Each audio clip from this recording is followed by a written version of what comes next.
ओम नमः श्रीदेव्यः। ओम नमः श्रीदेव्यः। ओम नमः श्रीदेव्यः।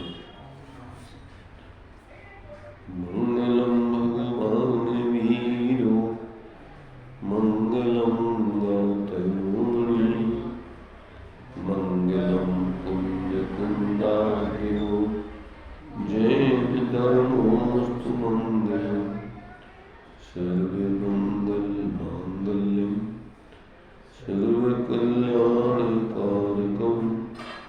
प्रधानम सर्वधर्माणां जैनं जयतु शासनम् जैनं जयतु शासनम्।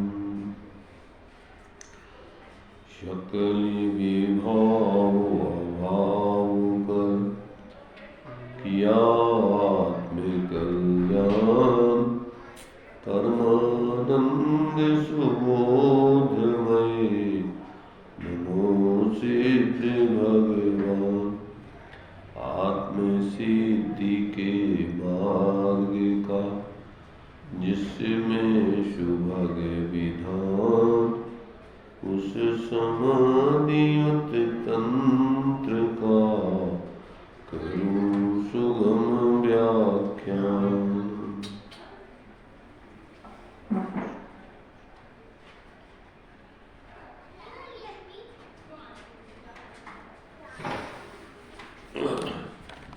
श्लोक अपना चल रहा है 35 नंबर का। इसमें जो विषय चल रहा है वह जिसके मन में राग द्वेष मोह की कल्लोल उठती रहती है, तरंगें उठती रहती हैं, उसका मन चंचल कहलाता है और उस चंचल मन में अचंचल स्वरूप का अनुभव नहीं हो सकता है, शांत स्वरूप का अनुभव नहीं हो सकता है अशांत मन के द्वारा।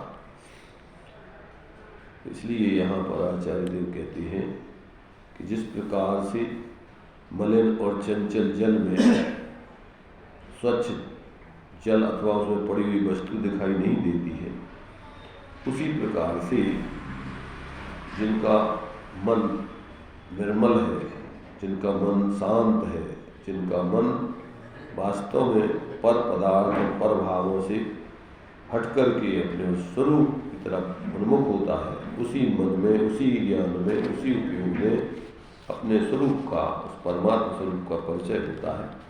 उसका वास्तविक आनंद उसके लिए ही अनुभव में आता है।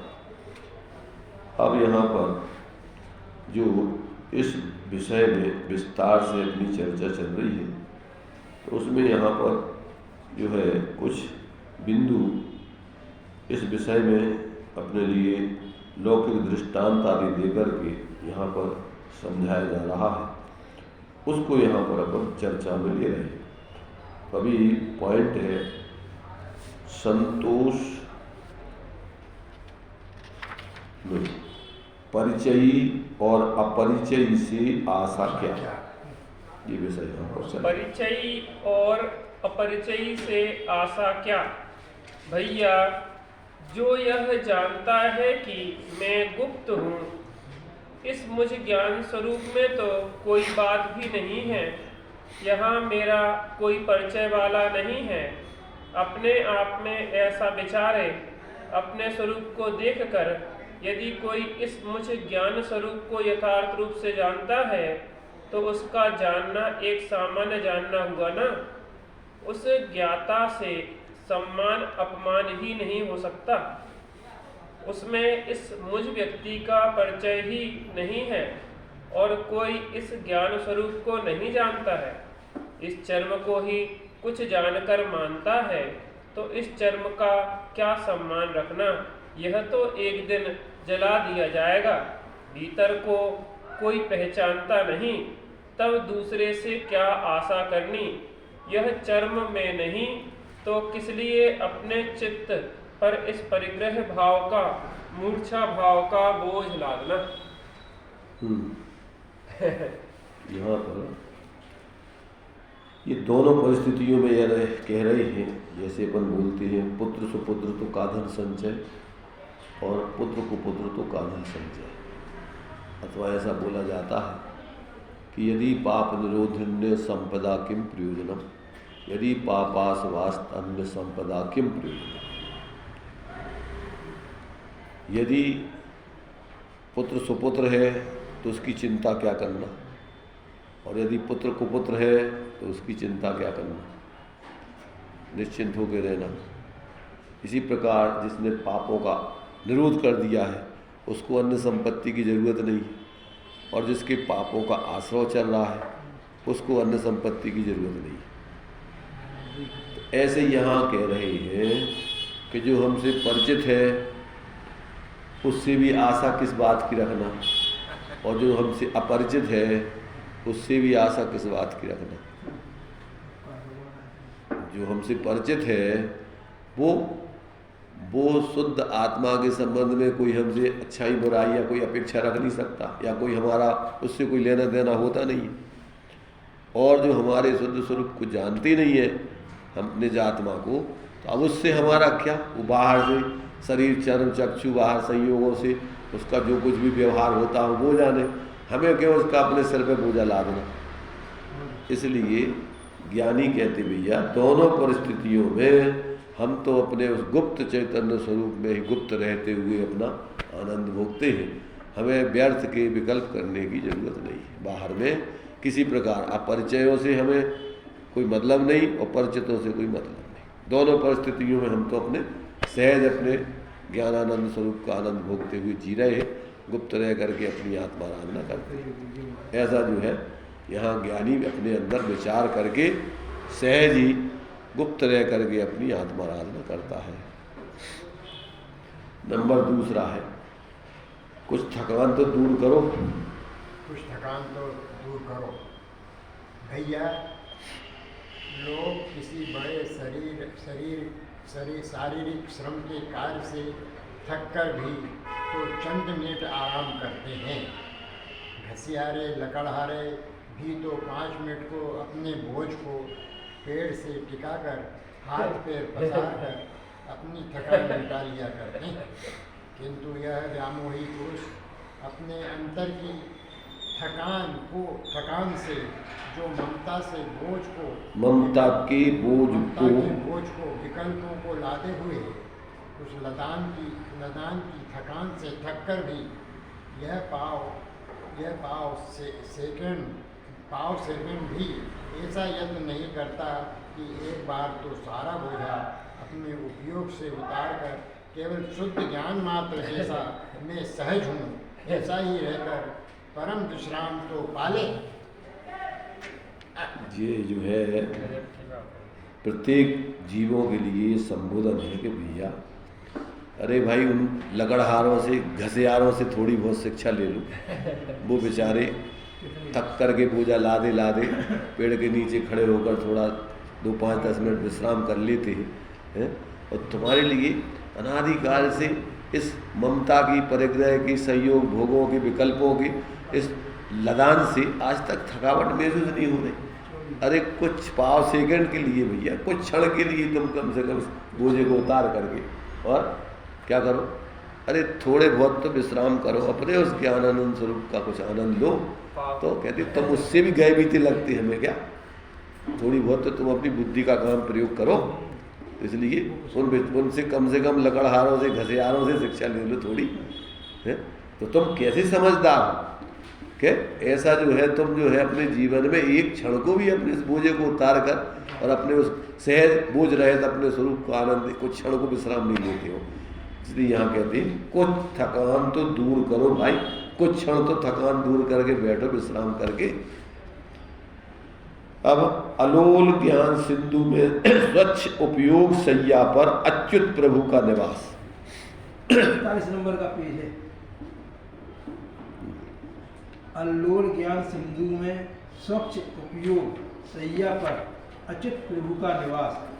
आखिरी पॉइंट चल रहा है, जिसकी आत्मा 41 पेज नीचे है, नीचे पेज है, सबसे नीचे 41 पेज नीचे है 41 देखो 41।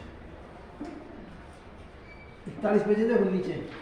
चलो मिल जाएगा उनको, छोड़ो देख लेंगे। तुम अपना पढ़ो, तुम तो चलो। जिसकी राग नीचे वाला देखो पॉइंट पहले तो जो बिंदु है, इस बिंदु के स्वरूप को समझो पहले, तो क्या कहना चाह रहे हैं। अलोल ज्ञान सिंधु में स्वच्छ उपयोग सैया पर अच्युत प्रभु का निवास है। क्या कहा? अलोल अलोल ज्ञान सिंधु में कौन सा सागर है? अलोल। ज्ञान का सागर। प्रत्येक आत्मा ज्ञान का सागर है। और कैसा? शांत निराकुल है। मैं शांत निराकुल चेतन हूं। तो प्रत्येक आत्मा शांत निराकुल ज्ञान स्वरूप है। अब कहते हैं कि वो शांत निराकुल स्वच्छ, अब जो अपना उपयोग है उस आत्मा का, जब वो उपयोग भी इस प्रकार से क्या होता है कि जब अपना शांत निराकुल उपयोग, जो अपना आत्मा शांत निराकुल है, तो उसकी प्राप्ति का उपाय भी उसी का साधन उस जैसे ही है। तो अपना उपयोग भी बिल्कुल ऐसा शांत स्वच्छ हो, तो कहते हो शांत निराकुल उपयोग रूपी सैया पर जो शाश्वत प्रभु है, अच्युत कहो, ध्रुव कहो, शाश्वत कहो, सदा विद्यमान कहो, ऐसा जो अपना आत्मा रूपी भगवान है उसका निवास है। क्या कहा? जो अपना ऐसा शांत उपयोग होता है, उस शांत उपयोग में ही अपना वो अच्युत प्रभु विराजमान है। तो उससे मिलन करना है तो आपको उस प्रकार से अपने उपयोग, उस शांत उपयोग में ही उसके दर्शन कर सकते हो। क्या उसका खुलासा? जिसकी आत्मा राग देश की लहरों से लोल है, चंचल है, वह पुरुष धर्म के नाम पर बड़े बड़े परिश्रय उपसर्ग भी सहले तो भी वहाँ परमात्म तत्व का दर्शन नहीं होता है। इस परमात्म तत्व का दर्शन वही पुरुष कर सकता है जिसका यह मन रूपी जल राग देश की कल्लोलों से तरंगित नहीं है।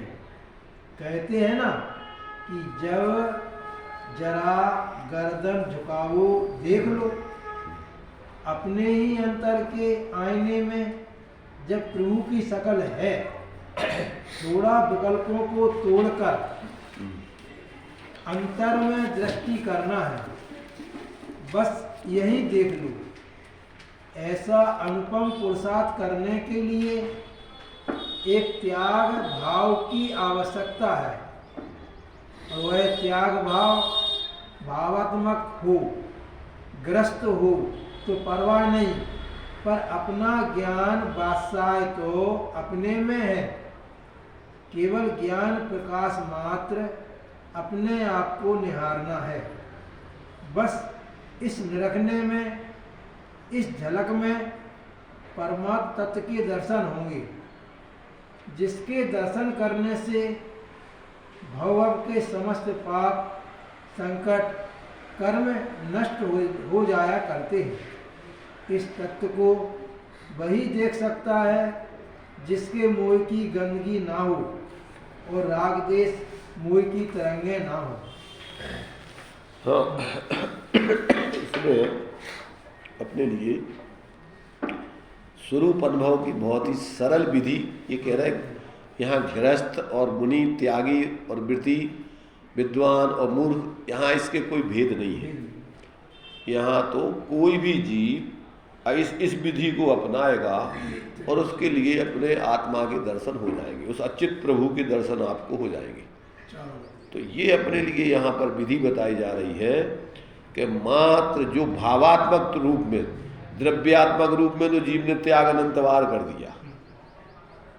क्या बाही परिग्रह 10 प्रकार का तो अनंत बार छोड़ दिया, पर भाव परिग्रह का त्याग आज तक नहीं किया। तो कहते हैं एक बार अभी बाहर में त्याग के चक्कर में न पड़ो, अबे तो तुम भावात्मक रूप में अपने अंदर में, दिमाग में से बाही परिग्रह तो तुमसे अलग है और अंदर में जो उस परिग्रह के प्रति तुम्हारा एकत्व ममत्व का भाव है, अबे तो वो छोड़ो तुम। क्योंकि ये भावात्मक रूप में त्याग करके सम्यक दृष्टि चारों गति की जीव जैसी दशा में है वैसे में बन सकते। सम्यक दृष्टि बनने के लिए चक्रवर्ती पद नहीं छोड़ना है, सम्यक दृष्टि बनने के लिए नार की अवस्था नहीं छोड़ना है। सम्यक दृष्टि बनने के लिए आप जहां भी हो, जिस परिस्थिति में हो, आपको सिर्फ अपनी दृष्टि को बदलना है। आपको अपने ज्ञान में मात्र सिर्फ, क्योंकि जो ज्ञान बादशाह है वो तो तुम्हारा सदा बादशाह पने को लिए हुए है, उसमें कभी कोई दीनता हीनता की स्थिति नहीं आती, पर उसकी बादशाहत को तुमने आज तक समझा नहीं क्या। तो ये जो है यहाँ कहते हैं कि मात्र ये सम्यक ज्ञान कला है। एक बार अगर तुमने अपने ज्ञान में ऐसे सारे संयोग और संयोगी भावों से पृथक अपने से ज्ञान में ज्ञान स्वरूप आत्मा की तरफ लक्ष्य करके उधर निहारा, शांत होकर के निर्विकल्प होकर के, तो तुम्हारे लिए अपने उस कहते वो तो तुम्हारा आत्मा तुम्हारे पास था ही, कोई कहीं गया थोड़ी था। ना वे मुझसे दूर है ना मैं उससे दूर, दिखाई नहीं देता तो यह नजर का कसूर। भगवान अपना स्वरूप तो तुमसे दूर क्या पास क्या है? हूं कहूं तो नहीं, नहीं कहूं तो हूं, और हूं न हूं नहीं के बीच में जो कुछ हूं सो हूं। पाया कहूं सो बाबरा, खोया कहूं सो मूढ़, और पाया खोया कुछ नहीं, ज्यों गाते भरपूर। तो स्वरूप तो तुम्हारा सदा काल अपने उपयोग में विद्यमान ही है, कहीं गया नहीं है, मात्र तुम्हारा परिचय खो गया है। भारिल जी एक दृष्टांत देते ना कि वो लड़का तुम्हारे घर में ही तुम उससे नौकरी करा रहे हो क्या, और लड़के की खोज में बहुत परेशान हो तुम लड़का सामने क्या कहा कि लड़के के अभाव में तुम बहुत दुखी हो, और लड़का का अभाव है नहीं, लड़के के सद्भाव में भी लड़के के अभाव का अनुभव कर रहे थे। किस कारण से? अपरिचय के बिना, तुम्हें उससे परिचय नहीं है, उसका परिचय भूल गए थे। ऐसे ही प्रत्येक आत्मा अपने परिचय को, अपने स्वरूप को भूल गया है, स्वयं ही वो आत्मा होकर के और दर दर की ठोकर खाते हुए आत्मा की खोज में इधर उधर भटक रहा है। कहाँ जाना है? अरे भाई, धर्म करने के लिए तेरा धर्मी आत्मा सदा काल क्या तू स्वयं अंदर में विद्यमान है, पर तेरा उस तरफ ध्यान ही नहीं है। तो जैसे उस माँ का उस लड़के के लक्षणों से परिचय हुआ तो माँ फिर बहुत पछताती है कि अरे हम कैसे पागल थे। ऐसे ही प्रत्येक आत्मा जिस समय अपने स्वरूप के लक्षणों से परिचित होकर और अंदर की तरफ झांकता है, तत्काल उसको अपना आनंदमय स्वरूप के दर्शन होते हैं, और खुद अपने आप में क्या उसको लगता है कि मैं कैसा पागल था। मतलब वो लगे कि अपन अपनी आत्मा को कितना दुख दे रहे हैं अपरिचय की वजह से। नहीं, वो परिचय हो जाए तो दुख काय को दे, परिचय है ही नहीं उसको।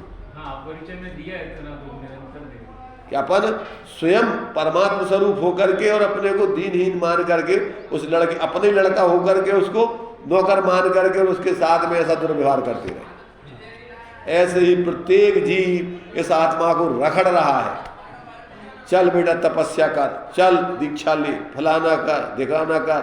और अरे जो तू क्या है त्याग स्वरूप है, तुझे बाहर से कुछ त्याग ग्रहण करना ही नहीं है, ऐसा तू अंदर में क्या है अपने एक रूप प्रभु की तरफ तेरा ध्यान ही नहीं। तो अनंत बार तूने इसको तपस्या कर करके सुखा डाला, शरीर को और आत्मा को रखड़ डाला, राग द्वेष करा करा के, पर उसको शांति से नहीं बैठने दिया। धर्म करने के लिए तू उसको जबरदस्ती बाहर के क्रियाओं में रखड़ करके आकुलता पैदा कराता रहा। जबकि अरे भाई, धर्म तो तुझे सब विकल्प छोड़ करके शांत होना था, इसका नाम धर्म था। और तूने क्या मान रखा है? तूने मान रखा है कुछ उठापटक हमाली करने में धर्म होगा। इसलिए यहां कह रहे भैया कि अलोल ज्ञान सिंधु में स्वच्छ उपयोग रूपी सैया पर अच्युत प्रभु का निवास है, और तू एक बार अपने उस उपयोग को सहज बना करके अंतर में झांक, तो तेरा प्रभु के दर्शन तेरे में ही तुझे हो जाएंगे। अंदर की किवड़ियां खोल, तेरा प्रभु तुझ में ही डोले। क्यों जाता गिरनार और क्यों जाता काशी, घट में बैठा है घट का वासी, अंतर की किवड़ियां खोल। इतना सा काम है, और इस काम को नहीं करके वो दुनिया के काम इससे करवाओ धर्म के नाम पर। दुनिया के बड़े बड़े आयोजन, ये कह रहे कि बड़ी बड़ी तपस्या करने वाले, ये कह रहे कि जिसकी आत्मा राग द्वेष की लहरों से लोल यानी चंचल है, वह पुरुष धर्म के नाम पर बड़े बड़े परिसर उपसर्ग आदि भी सहले में, तो भी यहाँ परमात्म तत्व के उसको दर्शन नहीं होते हैं। इस परमात्म तत्व का दर्शन तो वही पुरुष कर सकता है जिसका यह मन रूपी जल निर्मल, मन रूपी जल राग द्वेष की कल्लोलों से तरंगित नहीं। इसके लिए देखो कबीरदास जी ने बहुत अच्छा छंद लिखा है। कबीरा मन निर्मल भयो ज्यों गंगा को नीर, और पाछे पाछे हरि फिरत कहत कबीर कबीर। क्या कहा? कबीरा मन निर्मल भयो ज्यों गंगा को नीर, और पाछे पाछे हरि फिरत कहत कबीर कबीर। अब कबीरदास जी भगवान के पीछे नहीं है, भगवान उसके पीछे है कि हे कबीर, अब मैं तुझे दर्शन देने आ गया हूं, दर्शन कर मेरे।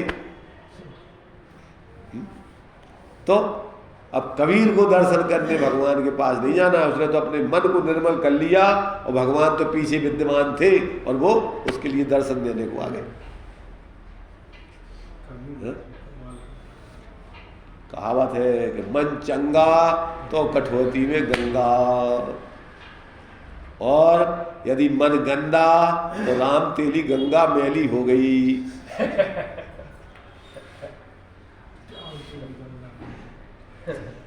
तूने गंगा को भी गंदे आदमियों ने गंगा में स्नान कर करके गंदी कर दी उसको।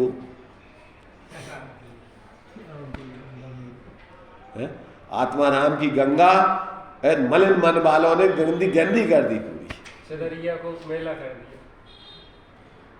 दिया। अजब गजब की जो है उलट बांसियां हैं ज्ञानियों की। अगर किसी की समझ में आ जाए तो ज्ञानी कहे सहज का धंधा, और बाद वाद करे सुगंधा, दुनिया की उठा पटक में लगा रहे और सहज जीवन नहीं जिए, सरल जीवन नहीं बनावे, तो ऐसे आदमियों को अनंत काल में भी शांति मिलने वाली नहीं है। व्यर्थ में धर्मात्मा पने की अकड़ में भटकता रहे और अंदर में धर्मी आत्मा को देखे नहीं। अब उसको कहाँ धर्म मिलेगा, कैसे धर्म मिलेगा, कौन धर्म देगा उसको? दूसरों की तरफ देखता रहे, दूसरे तुझे धर्मात्मा मान के मान सम्मान देने लगे, तो धर्मात्मा बन जाएगा तू। किसके मान सम्मान देने से तू धर्मात्मा बनेगा, ये बता। तू स्वयं ही अपना मान सम्मान करने लग तो तू धर्मात्मा हो जाएगा। दूसरों के मान सम्मान से थोड़ी धर्मात्मा होता है। तू ये अपना सही स्वरूप समझ करके उसका सम्मान कर, तो तू धर्मात्मा बनेगा। इसलिए यहाँ कहते भाई कि जो इस प्रकार का जब तक ऐसा अपना मूल स्वरूप नहीं समझते और अपने ज्ञान को सारे संयोग और संयोगी भावों से पृथक करके अंतर में अपने उस सामान्य ज्ञान स्वरूप आत्मा को नहीं देखते, तब तक उनके जीवन में वास्तव में शांति नहीं मिलती, अपने स्वरूप से परिचय नहीं होता, उनके जीवन में आनंद नहीं आता है। तो ये जो है इस प्रकार से कि इस परमात्म तत्व का दर्शन वही पुरुष कर सकता है जिसका यह मन रूपी जल राग द्वेष की कल्लोलों से तरंगित नहीं है। कहते हैं ना कि जब जरा गर्दन झुकाओ देख लो। तस्वीर है किसकी?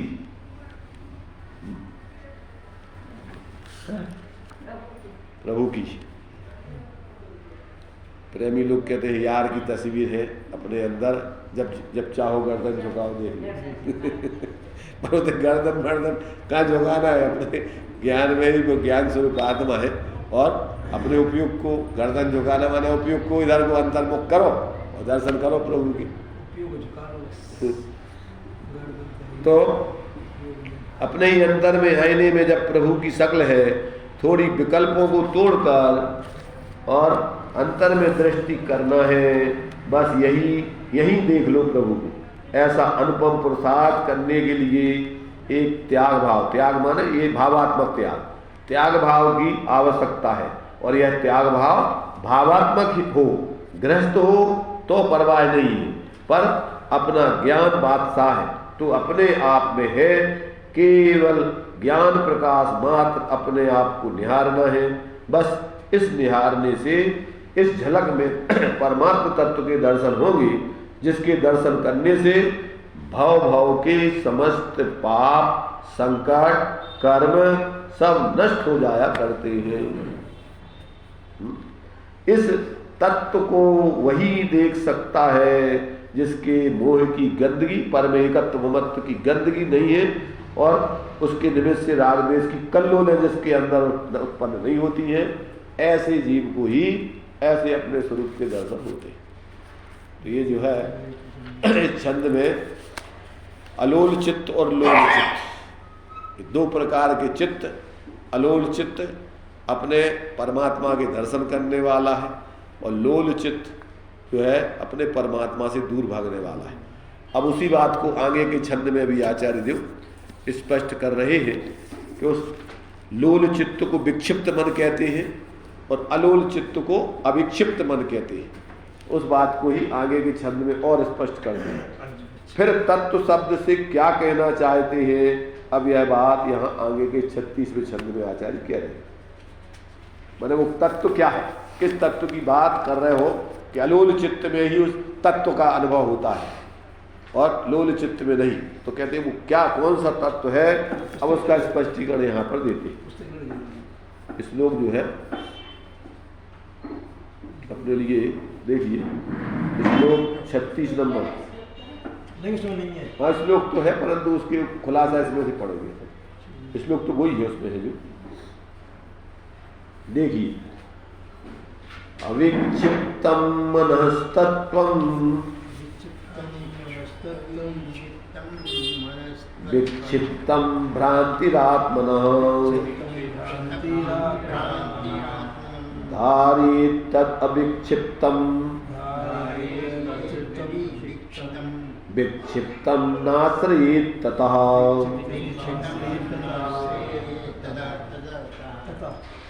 विक्षिप्त विदितात्व है, निज भ्रांति है विक्षिप्तता।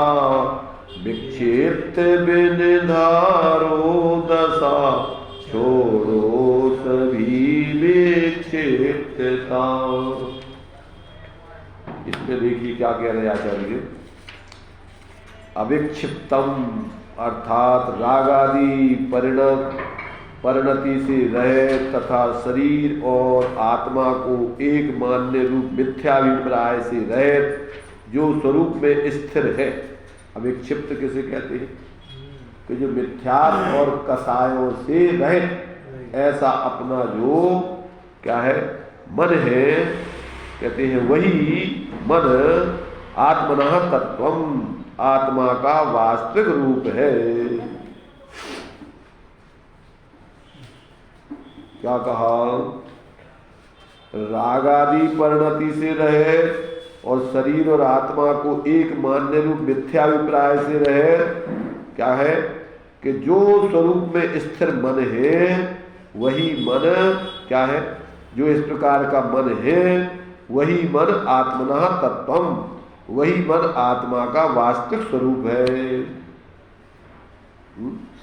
और विक्षिप्तम रागादि रूप परिणत हुआ और शरीर तथा आत्मा के भेद ज्ञान से शून्य मन जो मन है वह आत्मना भ्रांति, आत्मा का विभ्रम है, आत्मा का निस्वरूप नहीं है।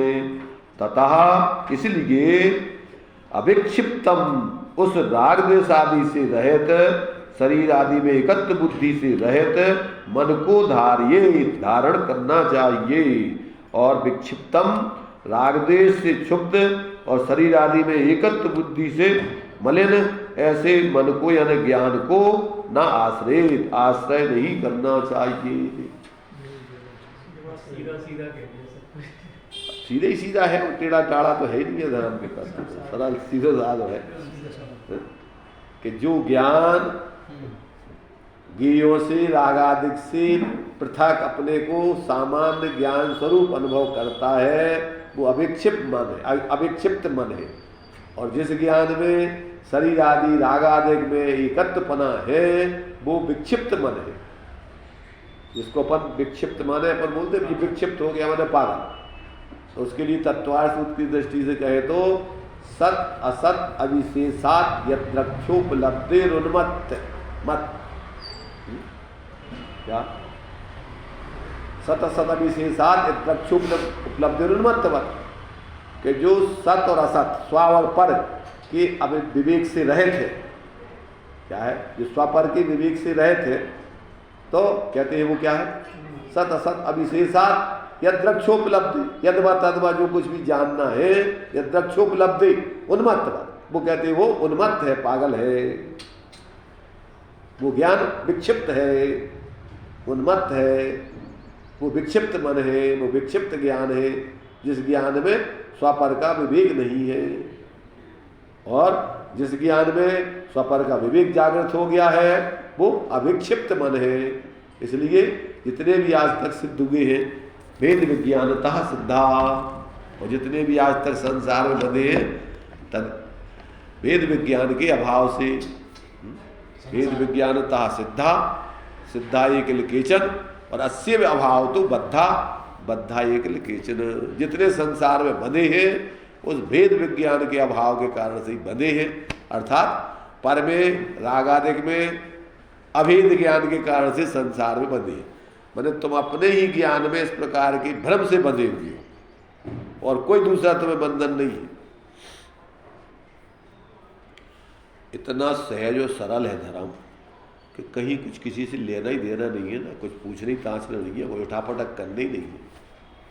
पर ये चीज व्यक्ति को समझ में नहीं आती, उसको चाहिए नाटक नौटंकी, बिना नाटक नौटंकी के मजा नहीं आता उसको। जब तक धर्म के नाम पर नाटक नौटंकी नहीं करे तो मूर्खों को समझ में भी नहीं आता। जब नाटक नौटंकी करे तो समझ में आता है कि ये बहुत बड़ा धर्मात्मा है, और सीधा साधा सरल आदमी हो काय को धर्म क्या है इनके पास। तो यहाँ कह रहे भैया तेरी बुद्धि खराब हो गई है, तेरा विक्षिप्त मन है कि तू उल्टी बुद्धि उल्टा निर्णय करता है, सीधी बातों को तू समझता नहीं है और उल्टी बातों को सही समझता है, यही तेरी बुद्धि का भ्रम है। इसलिए यहाँ पर अविक्षिप्त और विक्षिप्त, अविक्षिप्त मन तत्व है आत्मा है, और विक्षिप्त मन भ्रांति, भ्रांति रूप आत्मा है, दिग्भ्रमित आत्मा है, तो और कुछ नहीं है। तो ये कह रहे हैं कि जो विक्षिप्त आदि रूप परिणत आत्मा है वही क्या है, आत्मा की विभ्रम, आत्मा की भ्रांति है, और जो अविक्षिप्त मन है वही आत्मा की भ्रांति रहित ऐसा स्वतत्व है, आत्मा है। देखो टीका में भी उसका खुलासा है। टीका अविक्षिप्त अर्थात रागादि से अपरिणत देहादि के साथ आत्मा के अभेद एक रूप के अध्यवसाय मिथ्या अभिप्राय का परिहार करके स्व अनुभव में ही निश्चल स्थिर हो गया हुआ ऐसा मन वह आत्मतत्व अर्थात आत्मा का वास्तविक स्वरूप है। विक्षिप्त अर्थात ऊपर कहा हुआ उससे विपरीत अर्थात रागादि से परिणत तथा देह और आत्मा के भेद ज्ञान से रहित मन वह आत्म भ्रांति है, वह आत्मा का स्वरूप नहीं है। इसलिए उसको अविक्षिप्त मन को धारण करना, उसको अर्थात किसको, मन को, कैसे, अविक्षिप्त मन को, परंतु उस विक्षिप्त मन को धारण नहीं करना, उसका आश्रय नहीं करना। देखो शुद्ध नय को, शुद्ध आत्मा को, आत्मानुभूति को, कि तीन चीजों को एक रूप में लिया जाता है। क्या कहा? शुद्ध नय कहो, शुद्ध आत्मा कहो, आत्मानुभूति कहो। जब अपन साधन की तरफ से बात करते हैं तो शुद्ध नय की बात करते हैं, जब आश्रय की बात करते हैं तो शुद्ध आत्मा की बात करते हैं, और दोनों का मिला करके जब अभेद कथन करते हैं तो आत्मानुभूति की बात करते हैं। आत्मा और ज्ञान दोनों अभेद होकर के जब परिणमित हो रहे हैं तो उसका नाम है आत्मानुभूति।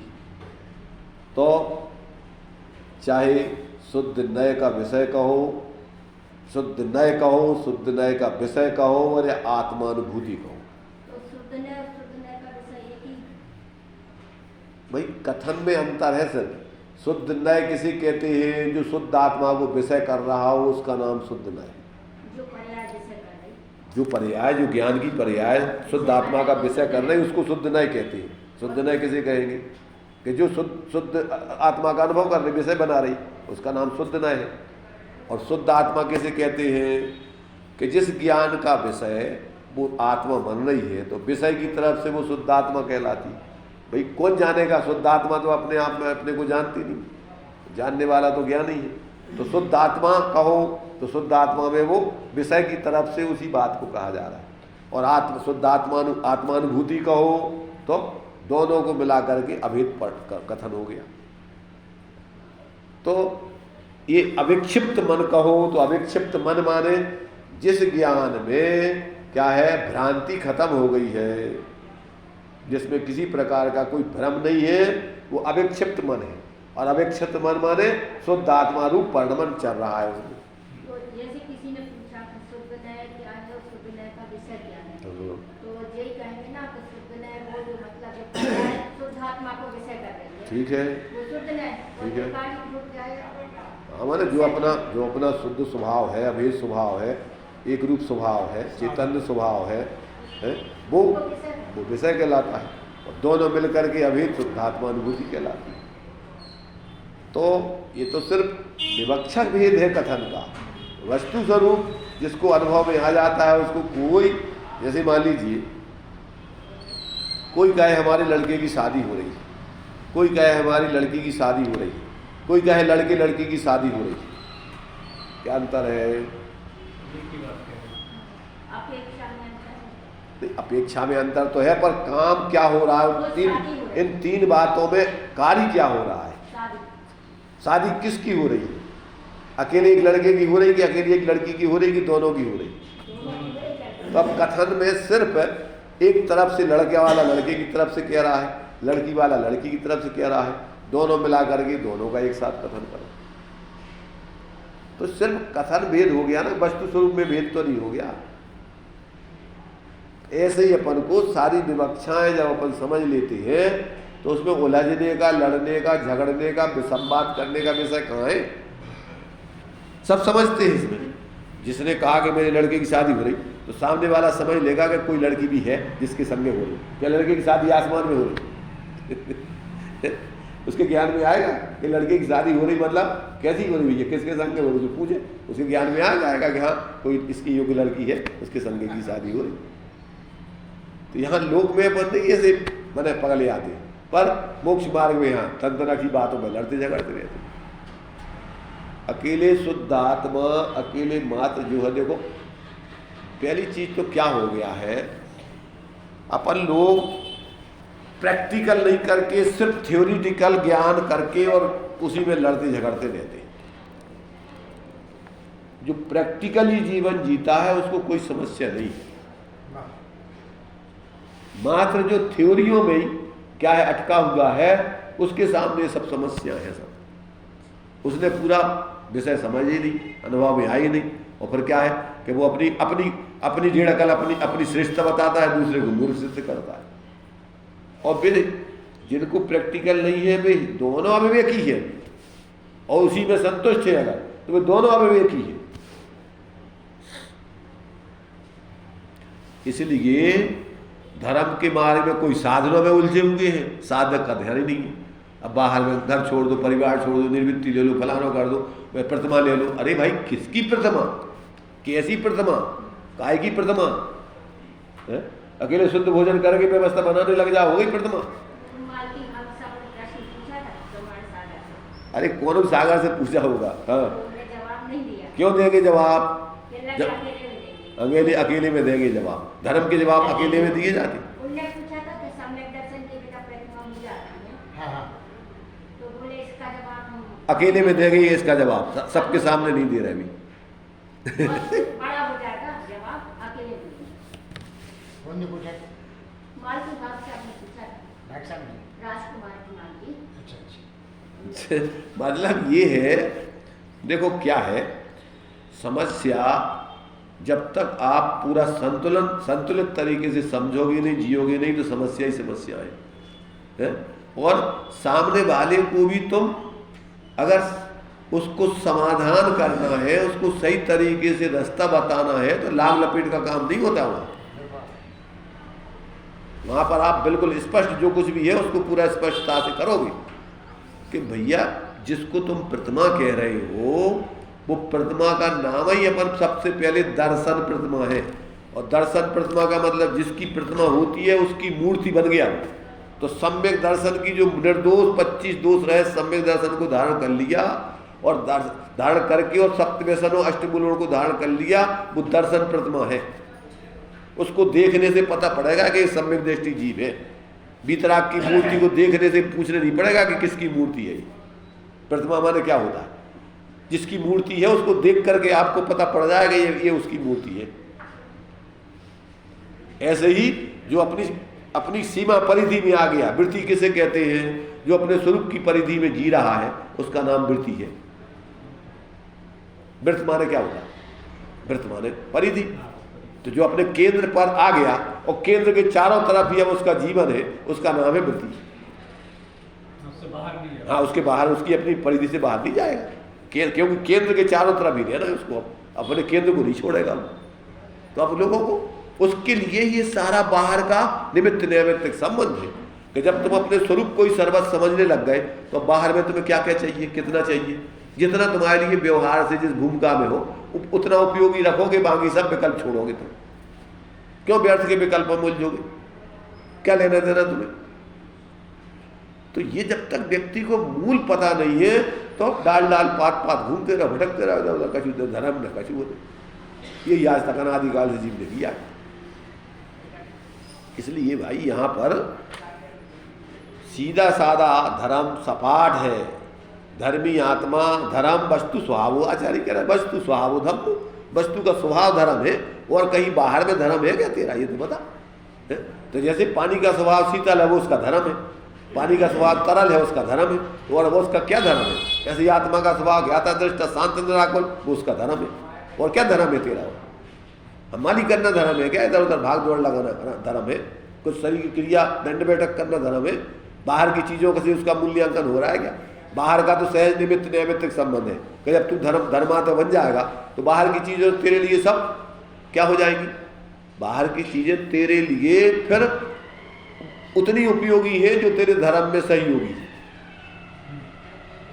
जिसके कारण से तेरा धर्म साधना होती रहे, बस उतना ही त्याग ग्रहण तेरे जीवन में आएगा। इसके लिए और उसमें तेरे लिए और क्या मतलब है उससे तेरे लिए? अपने को भी पूर्व भूमिका में परिधि में आने का अभ्यास करना। भाई परिधि में आने पहले तो तू अपना केंद्र निश्चित कर। परिधि कैसे बनेगी?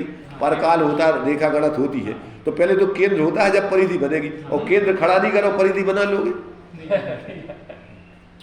भाई पहले तो केंद्र पे तुम्हारा एक बिंदु केंद्र पकड़े ना, तो फिर तुम्हारा वो दूसरा परिधि में घूमेगा।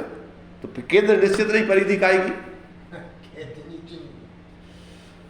इसलिए बहुत क्या है इस मामले में, जब तक व्यक्ति को सही संतुलित विवेक नहीं होता है और विवेकवान लोगों की संगति नहीं करेगा, तो आज तक जो दशा हो रही है हो ही नहीं, इसमें क्या दम है?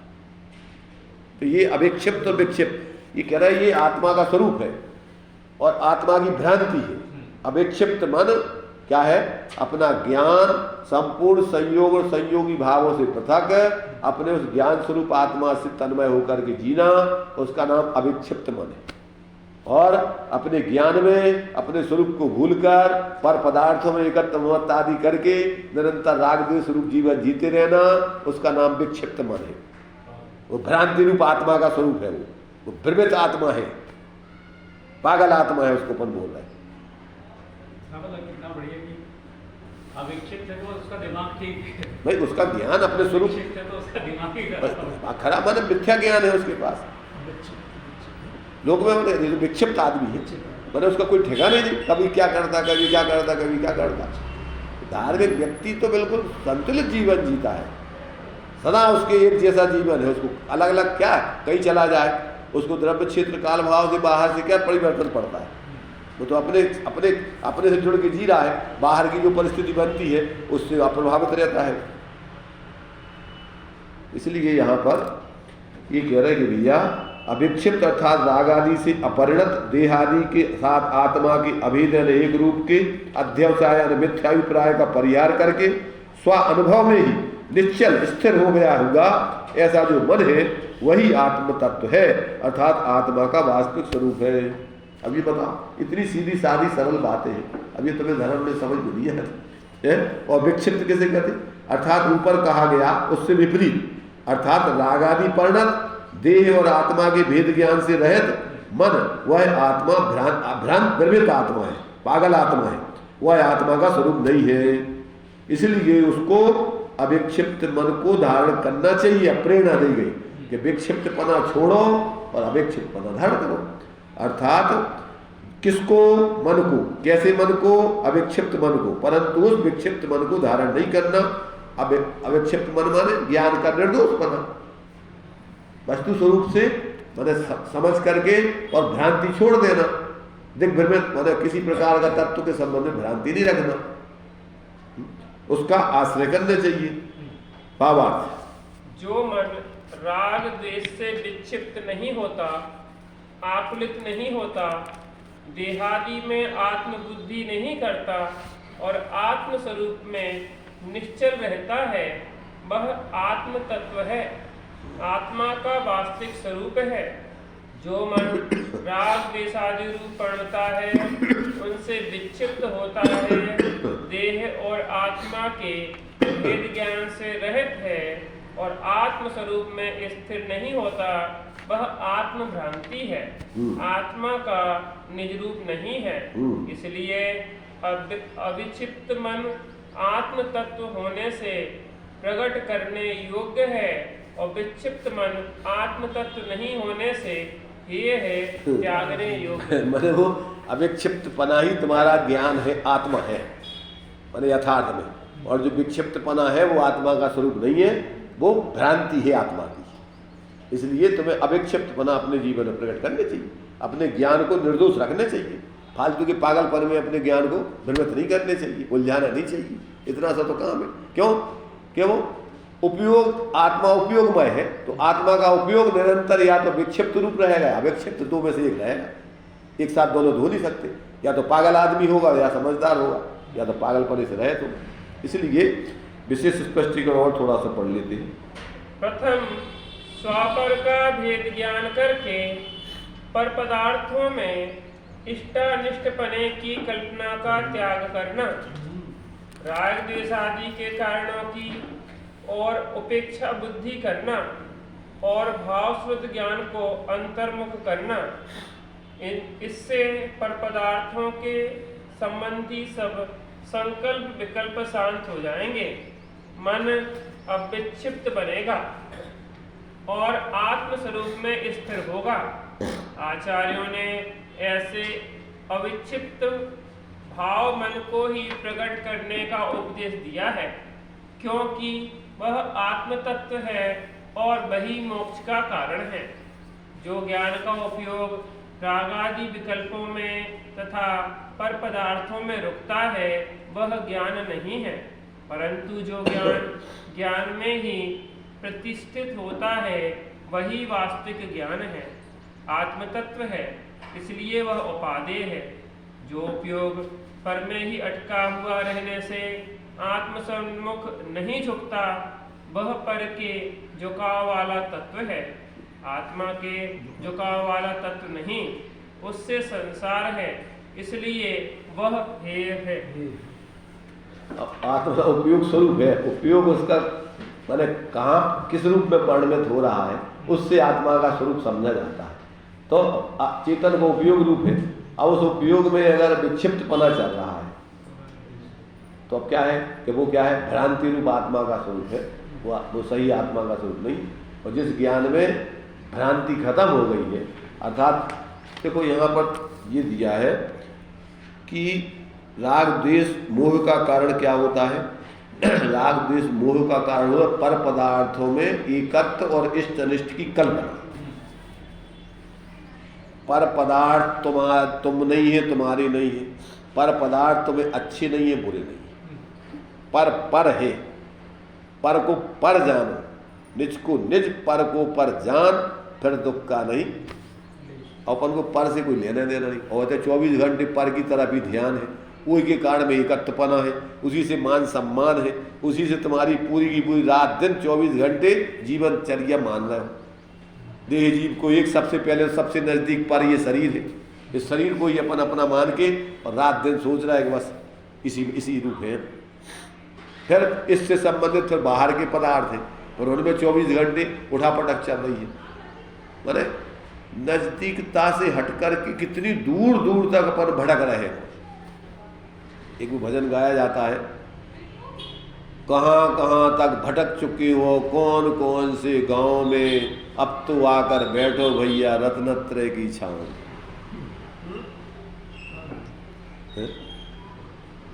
कहाँ कहाँ तक तुम अपने भटका रहे हो अपने उपयोग को, कहाँ कहाँ तुम अपने उपयोग में अपना स्वरूप मान रहे हो, भ्रमित कहाँ हो रहे हो तुम। तो अब तो कम से कम आके बैठो भैया अपने स्वरूप की श्रद्धा ज्ञान लीनता रूप रत्नत्रय की छांव में। अब तो शांति से बैठो, इतना समय निकल गया भटकते भटकते दूर दूर तक, अब तो आ जाओ थोड़े नजदीक। इसलिए भाव स्वरूप ज्ञान तो आत्मा की शुद्ध परिणति हाँ, आत्मा की शुद्ध परिणति को कहते हैं। भाव स्वतः ज्ञान का अपना परिणमन है। अब भाव स्वतः ज्ञान को आप कहाँ लगा रहे हो, उससे उसका नाम पड़ेगा सम्यक मिथ्या। मैंने यहाँ अपन जो भाव स्वतः ज्ञान बोलते हैं, तो वो तो अपन भाव स्वतः ज्ञान क्या लिया है, इन्होंने ये लिया है राग द्वेष के कारणों की ओर उपेक्षा बुद्धि करना, और भाव स्वतः ज्ञान को अंतर्मुख करना। जो अपना क्षयोपशम ज्ञान है, उस क्षयोपशम ज्ञान को बाहर की तरफ नहीं लगाना। भाव स्वतः ज्ञान तो अपना क्षयोपशम ज्ञान है अकेला। अब उस ज्ञान का आप कहाँ उपयोग कर रहे हो। द्रव्य स्वतः ज्ञान बाहर में शब्द है, शास्त्र है, और भाव स्वतः ज्ञान अपने आत्मा का क्षयोपशम परिणमन है। अब उसका तो उपयोग कहाँ कर रहे।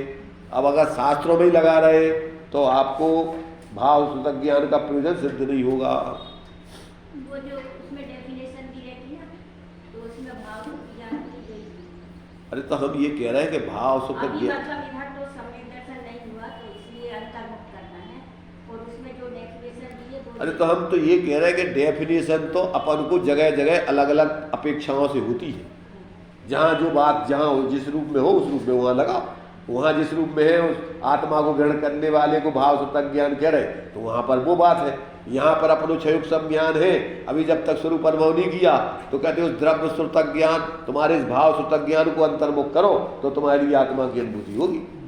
तो यहाँ भाव स्वतः ज्ञान का मतलब ज्ञान का क्षयोपशम रूप परिणमन। अब वो कहाँ लग रहा है, अब वो जानो तुम। बहिर्मुखी हो रहा तो उसको कैसे कहते हैं। तो इससे पर पदार्थों के संबंधी सब संकल्प विकल्प शांत हो जाएंगे। अगर तुमने अपने उस ज्ञान को उपयोग को अंतर में लगाया तो तुम्हारे बाहर राग द्वेष मोह खत्म हो जाएंगे, मन अविक्षिप्त बन जाएगा और आत्मा का स्वरूप उसमें प्रकट हो जाएगा, स्थिर हो जाएगा उसमें। तो आचार्यों ने इसे अविक्षिप्त भाव मन को ही प्रकट करने का उपदेश दिया है, कारण कि वह आत्म तत्व है। अविक्षिप्त मन यानी तुम्हारा स्वरूप को ग्रहण करने वाला ही क्षयोपशम ज्ञान, वो अविक्षिप्त मन कहलाएगा, वही मोक्ष का कारण है। मतलब वही भावश्रुत बाहर बहिर्मुखी रहे तो वो विक्षिप्त मन हो जाएगा, वही वो अंदर मुखी हो तो उसको वही वो विक्षिप्त मन हो गया। वही तो जो ज्ञान उपयोग रागादि विकल्पों में, खुलासा किया उसका, जो ज्ञान का उपयोग रागादि विकल्पों में तथा पर पदार्थों में रुकता है, एकत्व बुद्धि करता है, वह ज्ञान नहीं है, वह अज्ञान है, मिथ्या ज्ञान है, कुज्ञान है, विक्षिप्त मन है। परंतु जो ज्ञान ज्ञान में ही प्रतिष्ठित होता है वही वास्तविक ज्ञान है, सम्यक ज्ञान है, वही आत्म तत्व है, इसलिए वह उपाधि है। जो उपयोग पर में ही अटका हुआ रहने से आत्मसनों को नहीं झुकता, वह पर के झुकाव वाला तत्व है, वो आत्मा के झुकाव वाला तत्व नहीं है, अर्थात विक्षिप्त मन है, उससे संसार है और वही छोड़ने लायक है, ऐसा जानना चाहिए। इतना सीधा साधा सरल कार्यक्रम है अपन को। नीचे नाटक समय सार का रेफरेंस दिया है, मिला उसमें। राग द्वेष में ही मगन रहता है, जैसे भूखा कुत्ता हड्डी चबाता है और उसकी नोक मुंह में चारों ओर लगती है, जिससे गाल, तालू, जीभ और जबड़े का मांस फटने के कारण खून निकलता है। उस निकले हुए अपने ही खून को वह अत्यंत स्वादपूर्वक चाटता हुआ आनंदित होता है। उसी प्रकार अज्ञानी विषय लोलुपी जीव काम क्रोध में आसक्त होकर संताप और कष्ट में भलाई मानता है। काम क्रीड़ा में शक्ति की हानि तथा मलमूत्र की खान साक्षात दिखती है, तथापि ग्लानि नहीं करता, राग द्वेष में ही मगन रहता है। ये मूढ़ व्यक्ति की पहचान है कि ऐसा विक्षिप्त, जैसे वो कुत्ता हड्डी चबा के अपने ही और तालू वगैरह सब अपने उस हड्डी के नुकीले नाखूनों से चुभ करके फटते हैं और आनंदित हो करके और चबाता है। तो ऐसे ये अपने खुद की अपने उपयोग का दुरुपयोग करके और विक्षिप्त होकर के प्रसन्न होता है। तो ये ऐसे उस पागल जैसे कुत्ते जैसी दशा है इसकी। मतलब यहाँ वो कि अपने ही राग द्वेष के परिणाम में प्रसन्न, अपना ही ज्ञान अपने इन विषय कसायों में लगा करके और उसमें तन्मय होकर के विक्षिप्त बन करके खुशी मानता है।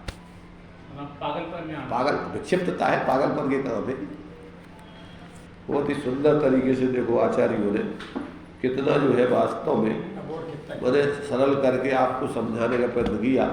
अब जिसकी ये समझ लो कि हमें बिल्कुल होनहार अच्छी नहीं है तो वही नहीं समझे, बाकी तो मूर्ख से मूर्ख समझ सकता है। चलिए अभी अपना टाइम हो गया, विस्तार में फिर इसका भी और एक एक पॉइंट के माध्यम से चर्चा चलेगी।